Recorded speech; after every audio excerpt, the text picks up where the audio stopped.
안녕. 나는 독후감 쓰는 찍찍이 야옹이야. 내 독후감을 너희에게 이야기해 줄게.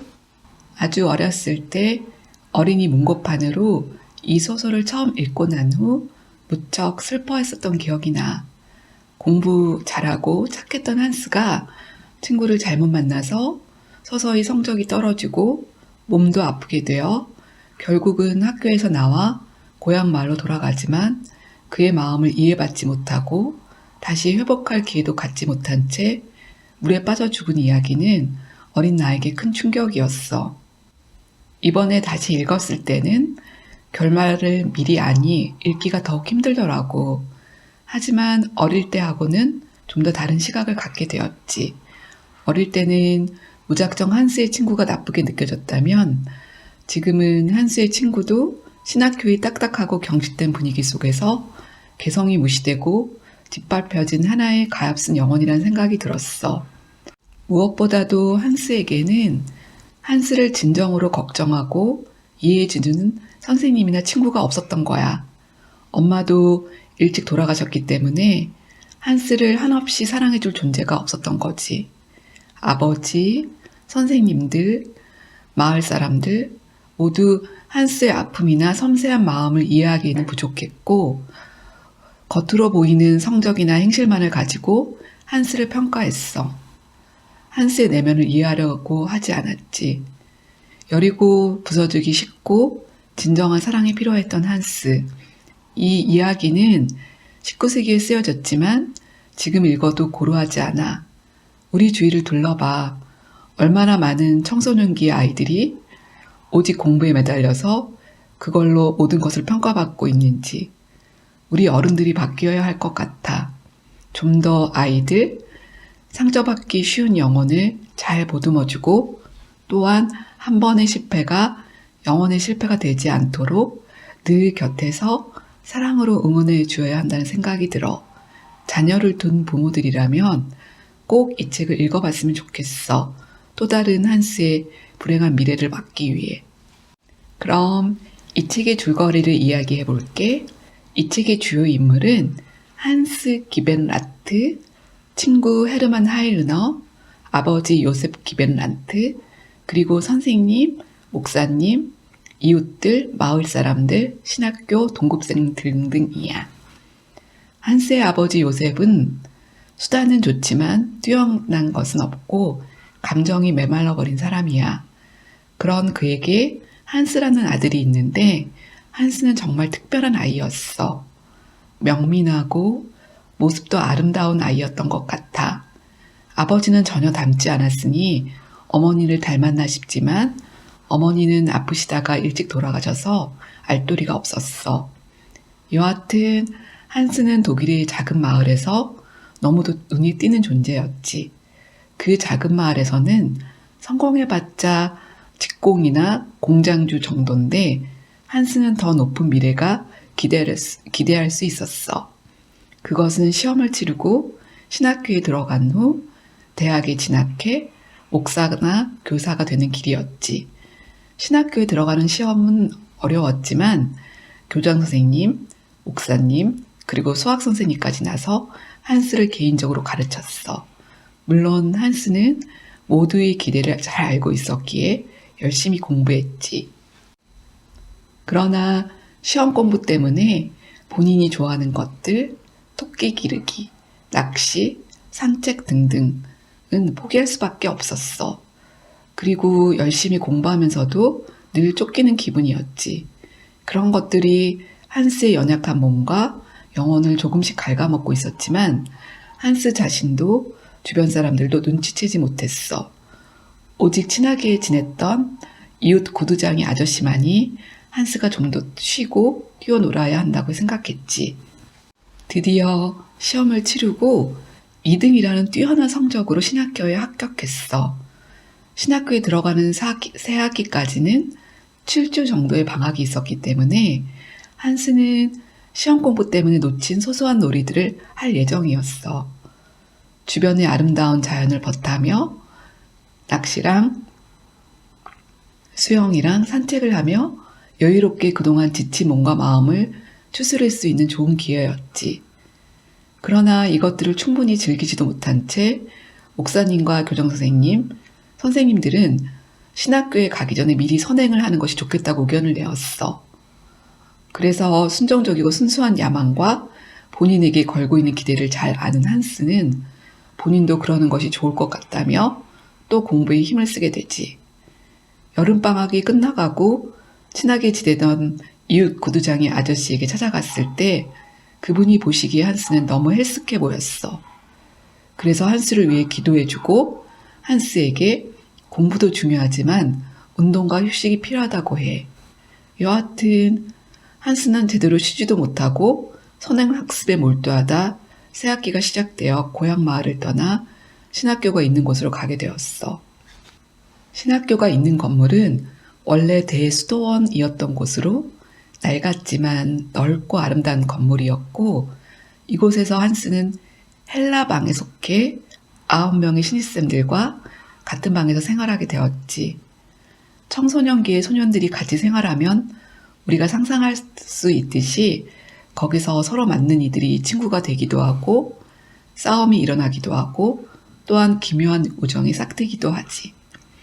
한스는 이곳에서 모범소년이라는 인상을 모두가 갖고 있었는데 헤르만 하일러라는 감성적이며 자유분방해서 시집기를 좋아하고 모든 것에 반항적인 소년에게 끌리게 되고 가깝게 되지. 하지만 하일르너가 같은 반 친구랑 크게 싸우게 되고 이것을 목격한 교정선생님이 하일르너를 신학교에서 센 강도의 감금이라는 처벌을 주어. 이 처벌을 받는 학생은 신학교에서 상당히 오랫동안 문제아라는 낙인이 찍힐 수밖에 없는 처벌이었고 모두들 이로 인해 하일르너를 피하게 되었어. 물론 소심한 한스도 다른 사람들과 같이 그를 모른 채 할 수밖에 없었어. 왜냐하면 한스의 신학교에 온 목적은 공부를 열심히 해 중요한 인물이 되는 것이지 우정을 지켜 자기까지 선생님과 학생들로부터 도외시되는 것은 아니었으니까. 하지만 한스의 이런 행동은 하일르너에게 큰 상처가 되었지. 그래서 그는 한스에게 비겁하고 더러운 자식이라고 욕해. 그리고 둘은 멀어졌고 크리스마스 방학이 되어 각기 집으로 돌아갔어. 다시 학교에 돌아가서 일상생활이 시작되고 얼마 후 같은 방에 있었던 조용한 동급생 한 명이 불행한 사고를 당하는 일이 생겼어. 혼자 있다 얼음이 깨져 물에 빠져 죽고 말았지. 그 사건으로 모두들 충격을 받았고 특히 마음이 여린 한스는 자기가 그동안 하일르너를 모른 채 하고 우정을 저버렸다는 죄의식에 사로잡히게 되었어. 꼭 물에 빠진 친구가 하일르너인 양 마음 아파했어. 그래서 하일르너를 찾아가 진정으로 미안했다고 사과하고 진실한 친구가 되고 싶다고 해. 하일르너는 처음에는 아주 냉담하게 대하지만 한스의 진정한 마음을 알게 되고 둘은 이제 정말 친구가 되었어. 모두들 이 기묘한 조합. 한 명은 조용하고 착하고 노력하는 모범소년. 그리고 또 한 명은 천재적이긴 하나 모든 것에 반항적이고 신학교에 어울리지 않는 소년이 친구가 된 것에 대해 놀라. 그리고 한스에게 그 우정은 많은 시간과 노력을 필요로 하게 되어서 점차 학업에 멀어지게 되었지. 그러자 선생님들은 한스가 하일르너에게 나쁜 영향을 받았다고 생각하고 걱정해. 하일르너는 천재적이긴 하지만 반항적이고 이런 학생들은 선생님들이 싫어하는 종류였지. 급기야 한스의 성적이 떨어지는 것을 걱정한 교정선생님이 한스를 불러 상담하며 왜 성적이 떨어졌는지, 뭐가 문제인지, 그러면서 그동안 모범 학생이었던 한스가 성적이 떨어진 이유에 대하여 알아내려고 했어. 여러 가지를 질문하며 한스에게 노력해달라고 부탁하고 하지만 지치지 않도록 해야 한다고 해. 그렇지 않으면 수레바퀴 밑에 깔리고 만다고. 여기서 제목이 나오네. 수레바퀴 밑에 깔린다는 말은 그러니까 큰 부담감이나 마음의 짐으로 인해 옴짝달짝 못하고 짓눌리게 된다는 뜻으로 나는 해석했어. 여하튼 또 하일르너의 우정에 대해 질문하며 하일르너가 한스에게 이롭지 못한 것 같다고 충고해. 하지만 한스는 친구를 저버릴 수 없다고 이야기하고 우정이 소중하다고 하지. 교장 선생님과의 면담이 끝나고 한스는 하이르너와의 우정은 지켜나갔지만 그럴수록 성적은 떨어졌고 하이르너는 선생님들과 학우들과의 심해지는 마찰로 인해 점점 더 도외시되고 그와 친한 한스도 같은 부류로 여겨져. 둘은 신학교에서 고립된 선처럼 지나게 되지. 그러던 중 한스가 수업 시간에 선생님의 질문을 받고도 꿈을 꾸는 듯 제대로 듣지 못하고 멍하니 있게 되고 그 일로 인해 의사에게 진찰을 받게 되었어. 의사는 일종의 신경쇠약이라고 이야기하고 한스에게 산책하는 것이 도움이 될 거라고 조언해. 그래서 교장 선생님은 한스에게 매일 식후 밖에 나가 산책하라고 하지. 하지만 친구인 하이르너가 동행하는 것은 금지당해. 한스는 매일 밖으로 나가. 그리고 하이르너는 금지 명령을 어기고 따라 나갔지. 한스는 점점 더 심하게 수업 중에 멍하게 되고 성적은 더욱더 떨어졌어. 한편 한스의 산책에 하이르너가 따라다닌다는 것을 안 교장 선생님은 그에게 같이 산책하지 말라고 하고 벌을 주었어. 그 다음날 한스는 혼자 산책하고 들어왔는데 늦게까지 수업에 하이르너가 안 들어오는 거야. 모두들 그를 찾으러 갔지만 찾지 못했고 한스에게 그의 행방을 물었지만 한스도 몰랐어. 그때 하이르너는 신학교를 탈출해 불편하지만 자유로워진 새처럼 헤매고 다니다 이틀이 지나서 붙잡혀왔지. 하이르너는 끝까지 사과하려 들지 않았고 결국 퇴학을 당하게 돼. 그가 떠난 후 한스는 더욱 고립되고 방치되었지. 한스는 점점 두통과 백일몽 같은 신경쇠약 상태가 심해지고 의사와 교장 선생님은 집에서 요양하는 것이 좋을 것 같다고 결정했어. 한스의 영혼이 불안하고 절망스러운 상태로 괴로워했지만 누구 하나 한스가 왜 이렇게 되었는지 알려고 하지 않았어. 그저 그의 미래가 망가진 것에 대해 왜 공부 잘하던 한스가 이렇게 되었을 거만 생각했지. 한스의 여리고 부서지기 쉬운 영혼, 친구를 잃은 마음의 상처, 제대로 쉬지도 못하고 어린 시절부터 공부만 해야 했던 일이 한스를 지치고 아프게 했다는 것을 어른들이 이해하지 못했어. 한스는 집에 돌아온 후에도 계속 두탕에 시달리며 하지만 자신이 미래를 망쳐버렸다는 것과 여러 사람의 기대를 저버렸다는 생각을 해. 그러면서 자포자기 상태가 되지. 그러다가 아버지가 기계공이나 서기가 되는 것이 어떻겠냐고 할 때 당황하지만 이미 기계공이 되어 있었던 고향 친구에게 기계공에 대해 물어보고 시도해보기로 생각해. 공부만 하던 한스에게 그 일은 쉽지 않았지. 먼저 기계공이 된 친구는 한편 견습을 끝내고 첫 월급을 받아서 친한 몇몇과 같이 술자리를 갖겠다고 하고 한스도 초대해. 그들은 몇 군데를 거쳐서 계속 술을 마셨고 한스도 그들을 따라다니다 술을 마시고 하지만 혼자서 먼저 집으로 돌아오다 강에 빠져 죽게 되어 모두들 한스의 장례식에 오게 되고 왜 우수한 학생이었던 한스에게 이런 비극적 일이 생기게 되었는지 하며 슬퍼해하지만 한스가 따랐던 이웃집 구두장이 아저씨만이 한스의 아버지에게 이 책임이 선생님, 목사님, 교장선생님, 자기와 아버지에게 있다고 말하며 이 소설은 끝이 나.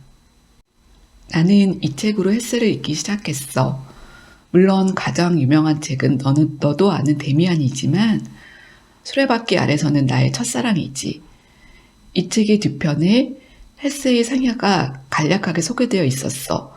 읽어보니 햇새도 14사 때 아버지의 권유에 따라 신학교에 입학했지만 규칙적인 기숙사 생활, 주입식 교육, 여러 가지 권위주의적 속박에 충돌하고 반항하고 기숙사를 탈출하기도 하고 신경쇠약에 심지어 자살을 시도하다 결국 퇴학당했대. 그 고등학교도 퇴학당하고 불안한 나날을 보내다가 서점의 점원, 기계 공장의 견습공, 그러다 19살 때 다시 서점의 견습 점원이 되었고 그때부터 안정을 찾고 독서에 열중하며 독학으로 문학 수업을 했다고 해. 소라밖기 아래서의 한스와 하이르너는 헤스의 자화상인 거지. 헤세는 우리가 아는 여러 책에서 소년이 어른이 되어가는 과정들을, 그리고 육체와 영혼이 서로 갈등하는 문제들을 아름다운 문장으로 깊이 있게 쓰셨어. 나의 청소년기에 많은 영향을 끼쳤던 분이지. 너무 오래전에 읽어서 많이 잊어버렸지만 다시 이 책을 계기로 하나씩 읽어가려고 해. 우리 같이 읽어보자. 다음 책은 조던 피터슨이란 심리학자가 쓴 12가지 인생의 법칙, 혼돈의 해독제라는 책이야. 이 책은 여러 가지 심리학, 철학, 신화, 심지어는 성경까지도 나오는 책이라 내가 독후감을 쓰기에는 너무 어려울 것 같고 페이지도 많아 큰 도전이 되겠지만 여기 나오는 법칙들 중에 내 마음에 드는 것들이 있었고 너에게 꼭 들려주고 싶어서 1부, 2부로 나누어서 독후감을 쓰려고 해. 응원해줘. 빠빠이.